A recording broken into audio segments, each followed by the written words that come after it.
bag तर इथंच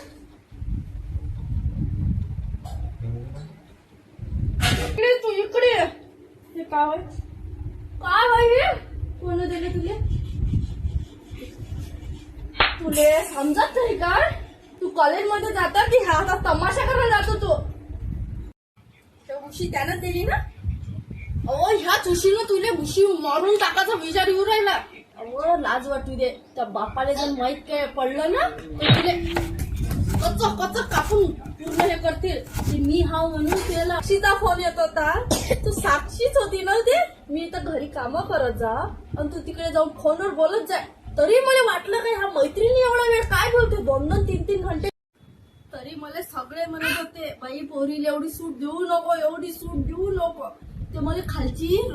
ते हिमांशी ताई म्हणत होती म्हणे तुमची ते पोरगी म्हणे तर कोणत्यात म्हणे पोराच्या चिपकून दिसली म्हणे दररोज सोळाला येते म्हणे मी म्हटलं असं नाही कोणता मित्र नाही तर असं मानलेला भाऊ मला काय माहित हो तू एवढी हे निघशील आता अव प्रेम करणं सोपं असते 1 घंटा 2 घंटा सोबत राहतो लग्न करून 24 तास राहा लागते तेव्हा असली देवा दिसते तुला का सोपं वाटू राहिलं का संसार करणं हा नोकरी नाही काही नाही 12वी आहे तू 12वीच्या पेपरवर लक्ष देणं हे गुलाब काय करतं उद्यापासून तू ट्युशन बंद शाळा बंद पाय कशी हसू राहिली तुला लाज वाटते थोडीशी लाज जगाची तर मनाची थांब उठस सोड अशी चांगली हे तू याच्या साक्षी म्हणजे त्यानंच गिफ्ट केलं ना तुला दे मोबाईल दे त्याला मोबाईल दे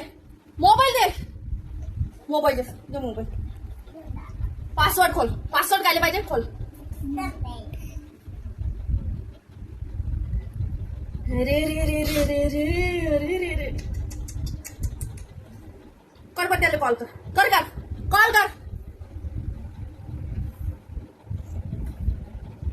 हॅलो हा चिंकीची आई बोलू राहिली मी लय शौक आला का तुले लय पैसे आले का लग्न करून टाक ना मग हॅलो काहून आवाज देऊ राहिला काय मला माहित आहे तू ऐकू राहिला म्हणून नाही त्या घरी येतो मी आता तुमचा आज निकालच लावतो मी लय तू आला तुम्हाला माज आला तुम्हाला तुला आईला सांगतो मी आता काटला त्यानं फोन काय आता फोन लाव डबल रिजेक्ट लिस्ट मध्ये टाकलं अव अशा पोरं साथ देते काय समजते का तुला काय अक्कल बिक्कल हाय की नाही हा वेळात अभ्यास करायचा तर असे धंदे करू राहिली तुला लाज वाटते थोडीशी चल उद्या त्याला सगळं बघ रडू पडू नको आता याच्यानंतर करशील नाही ना